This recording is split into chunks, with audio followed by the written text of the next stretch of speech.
Love that. Love that. Well, just one more week of this series on family, and we'll move on. As a reminder, we'll keep saying it, but on the 28th, so many will be at the camp out. No class that day, no 8:15 assembly that day. One assembly and not in here, down there. Wilbur Swearingen will bring us a message, and it'll be a good day. Just plan that. We've been talking about family, and we've looked at the principal actors on the stage. We looked more closely at the married couple, the parents. Last week, the children. We've been looking at this family unit and how each one plays a role. I love seeing the good in family. I love seeing when family is portrayed well in media. I love when someone in the public spotlight showcases the blessing found in family. For example, maybe you saw the video, former Minnesota Viking star Jared Allen, his induction ceremony at the Pro Football Hall of Fame was this year. And he spent, if you know his history, he spent his first 4 years with the Chiefs. And he had 9 sacks, 31 tackles in 2004, his rookie season. Then 15.5 sacks and 64 tackles the year before he was traded. Now, by the time he had retired, he had become one of the great pass rushers with 136 career sacks and 171 career tackles for loss. And some of you love that and may have known that, and others of you don't know and don't care. But it wasn't his greatness that made me sit up and take notice of his speech. It was his speech that made a difference to me. He stood there at the podium. He was wearing his gold jacket and cowboy hat, and he spoke for about 15 minutes, thanking lots of people, was grateful throughout. What really impressed me was when he talked about his family and his faith. Listen to what he said. To my wife, I'm reminded of what Tom Lamphere said when we were going through our premarital counseling. He said, the 2 main important decisions you'll make in life is whether you'll follow Jesus or not, and then who you're going to marry. Because there's only 2 types of people. There's the boat anchors who drag you down, and there's people who elevate you, and you, talking to his wife, are a true game elevator. You're one of the smartest people I know. I am in awe of you every single day, and I love you more than life itself. And the camera showed her choking back some tears, and also then his daughters as he now addressed them. To my amazing daughters, Brinley and Lakeland. Through this process, the word legacy has been talked about a lot. The hall often says, I'm here to tell my story. Well, I'm here to tell you two, you are my greatest accomplishments. When I get called home to heaven one day, if they talk about, all they talk about is this gold jacket, my career, then I have failed miserably as a father, a husband, and a friend. You two are my legacy. You are both so talented, and I cannot wait to see what you decide to do to conquer the world. So always put Christ first, find your why, dream big dreams, and always pursue greatness in whatever you do. Thank you, and may God bless you. And that's how he ended it. If you were shocked this week to see the news that Charlie Kirk was shot at a public event in front of his family and others, it was a gut punch. No matter your voting habits, how could it have not bothered you? But past the political posturing and way too many awful postings, what really came out, if you were paying attention, was his family and his faith. No matter the bad news in our world, I love to see family highlighted in life, even from imperfect people. The folks in family should be the heroes of the story. Just this week, we remember the events of 9/11. 24 years ago, if you were alive, you can tell us where you were and what you were doing. Some 3,000 people almost perished in New York City, Washington, D.C., and Pennsylvania out in a field. And way too many stories, and I'll bet you've heard them all, and they're all something special. One I hadn't heard, you may say it's not a big deal, but there's a woman named Holly Winter. She survived. So maybe that's why you may not have heard it, but she'd planned that day to visit her 2 friends because of a little reunion they had planned.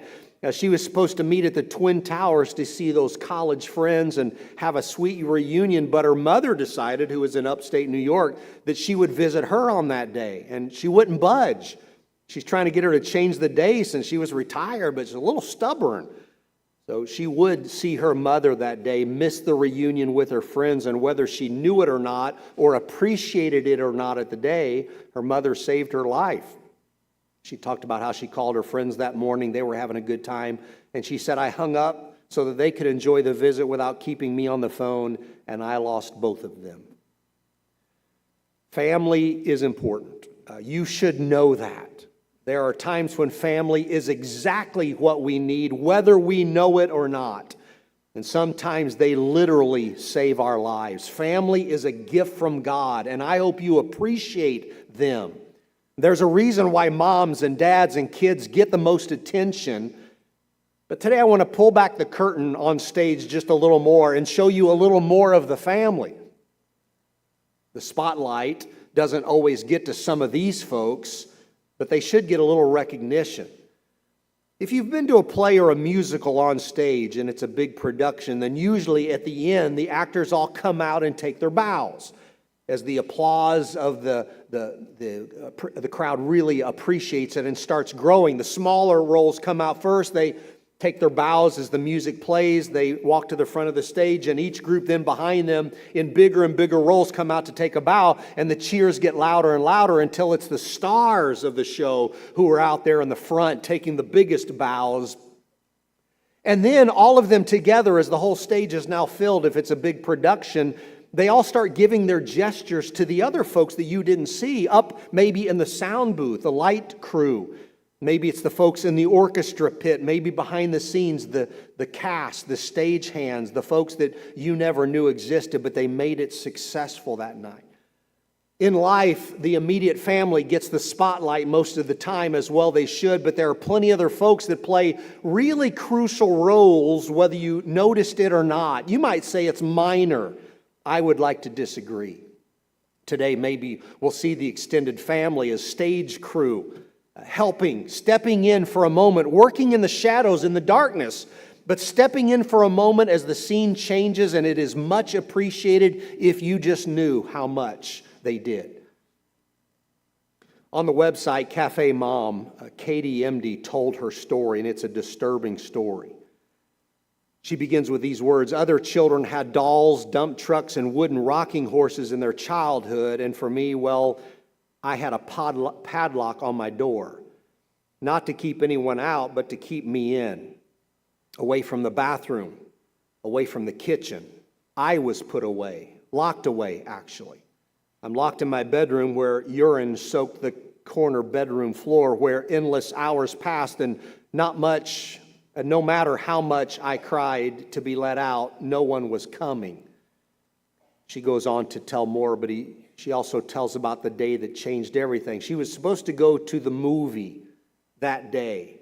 Her aunt was supposed to pick her up and go watch Snow Dogs at the local theater. She was excited to get out from that place of horrors and spend a couple hours with her aunt at a movie. She was that morning watching cartoons, and before she got ready to leave, her mother had then put some lunch in front of her to eat, and she did eat some of that, the fish sticks and the French fries, but couldn't finish it all. She said how much her tummy was full, and she told her mom that, and as soon as she said it, she regretted it, as her mom grabbed her arm like she has done and pulled hard. She said it felt like she was going to tear it off, and then her mom jumped on top of her, a very large woman on top of now a tiny girl. She writes, my face was pressed into the carpet, and I could feel the carpet embedded into my face. It felt like there was less air in the room. Tears started to stream down my face as I gasped for air, and with every gasp of air I took, a fish stick and French fry got rammed into my mouth.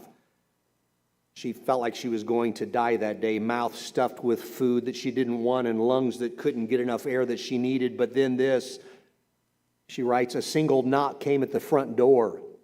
The lady was my aunt, and she became so much more than that to me. She became my sister and my lifeline. She had come to pick me up for the movie and was a little earlier than expected. She walked into the house and immediately knew I was in trouble. She knew she walked into something awful. She did more than just take her away for a moment to watch a movie. She rescued her that day and gave her a new life. And so she goes on to write, I can never repay her, but will spend the rest of my life saying, thank you for saving me then so I can have the life I do now.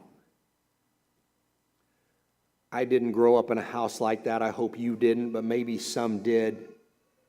I know we've been talking about spouses and parents and children for good reason, and some of you may be saying, but I'm not a parent. I'm single. I'm not married, or I'm married but don't have kids and maybe never will, so I'm just an aunt or an uncle or a cousin or a nephew or a grandparent. Well, could I tell you that you may play a more important role than you know in the life of some others who are still family? Maybe you're not the principal player, maybe you're not the star of the show, and I know most of us will not literally save another life of a family member, but who knows? Who knows? Maybe just one moment, maybe just one day, maybe just one act or one kindness could be a lifeline, could be the encouragement or the very thing somebody in your family needs even today. I was thinking through the scriptures of these people who played minor roles in their family and yet major roles in the schemes of God. Maybe you know some of these stories of an uncle or a cousin or a nephew or a grandmother. Could I remind you of just a few? King David, almost in passing, after he's established his united kingdom, he's nearing the end of his reign and he's preparing to make sure the temple that he would love to build will get built by his son, because God told him that would happen. Then it says in 1 Chronicles 27, Jonathan, David's uncle, was a counselor, a man of insight, and a scribe. Just an uncle, you may say. You remember the story of Lot when he and Abram had separated themselves. He lived here and he lived here, and both would raise their families not too far from each other, but in different places. And then one day Abraham gets the word that they have come through and taken him. Who? The traveling terrorists of their day grabbed the city, grabbed Lot and his family. And do you know who saved them, who chased them and fought them and saved Lot and his family? Uncle Abraham. Just an uncle, you might say. You know the story of Esther, the Jewish queen in a pagan Persian land. She would literally save her people from annihilation, but how she got there is a strange story. Esther chapter 2, it gives a short background of a guy named Mordecai, just a Jew. He's carried into exile by Nebuchadnezzar, king of Babylon, ends up in some ways being something like a doorman, a servant in the kingdom. He ends up here in this foreign land, and it says in verse 7, Mordecai had a cousin named Hadassah, whom he had brought up because she had neither father nor mother. So it goes on to say, this young woman, who was also known as Esther, had a lovely figure and was beautiful, and Mordecai had taken her as his own daughter when her father and mother died. What a beautiful gift. And what does Mordecai, her cousin, also do for her? He adopts her as his own. And he plays a pivotal role in, as God designed it, and uncovering a plot to kill the king. And the rest of the story is Mordecai advises Esther at one moment to do the hardest thing she's ever done, to speak up, risk her life for the sake of her people. And in his words, who knows but that you have come to your royal position for such a time as this? Just a cousin, you may say. When Mary learns that she will be pregnant with the very Son of God, she discovers her relative, maybe cousin, is also pregnant. Her name is Elizabeth. In Luke chapter 1, they visit. We don't know much about the visit or everything that was said, but it had to be encouraging. And do you remember what Elizabeth did? She blessed Mary, the mother of Jesus, verbally before the birth. Blessed are you among women. Blessed is the child you will bear. Gave her a blessing, and I'm guessing that blessing carried her to the very end of her days. Elizabeth said this before the Song of Mary is recorded in Luke. Blessed is she who has believed that the Lord would fulfill his promises to her. And what words of life, what encouragement, what a statement. I'm wondering if Mary didn't need that as she watched her baby die and bleed out on a cross one day. Just a cousin or relative, you say? Later, the two boys would grow up, and not boys, but they would become men. And one would be the forerunner for the other. John would clear the path Preach repentance. Baptize people in the water for Jesus' sake. And when people start leaving John to follow Jesus, even his own disciples, some of them leaving, they think he might be mad, and he is not. He is thrilled. In John 3, he says, Jesus, he must become greater. I must become less. And what an honor. It's why he was born, to point to Jesus. Just a cousin, just a relative, you say? In Acts 23, maybe you know the plot that was designed to kill the Apostle Paul, and somebody found out, told Paul, shared the intel, and he told the Roman commander who saved Paul's life. And it was the son of Paul's sister. Don't know her, don't know his name, but Paul's nephew saved the day by saving Paul.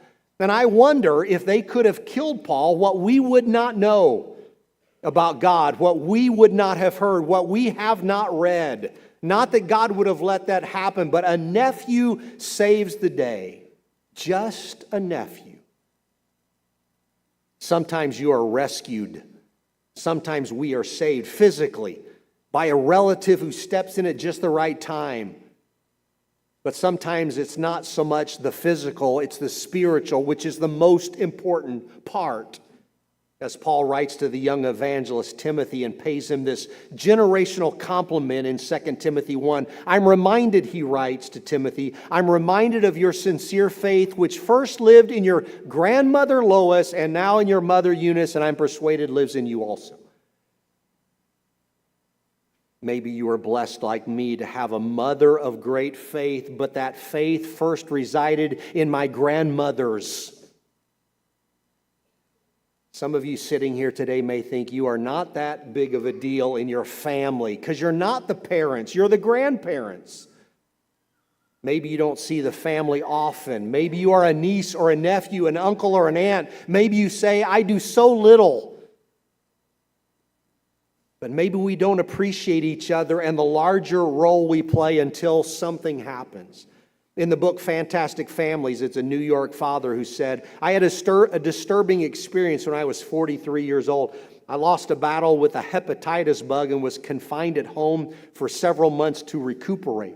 My colleagues at work called to inquire about me at first and then drifted away, except for 2 close friends and my family. Everyone else forgot about my difficulties in a hurry. And I don't blame them. I'm not bitter or complaining. I've been guilty of the same thing myself.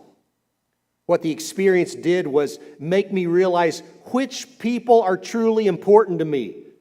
I'm really fortunate to have a wife and daughters, a mother, a brother, in-laws, and a few close friends who care. Spending time with these folks isn't a luxury, it's a necessity. They save me from being lost and alone.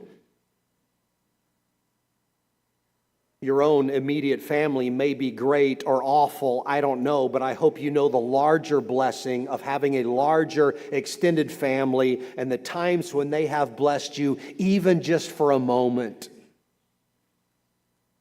And if you are honored to play the role of a grandparent or uncle or aunt or cousin or nephew or niece, be grateful.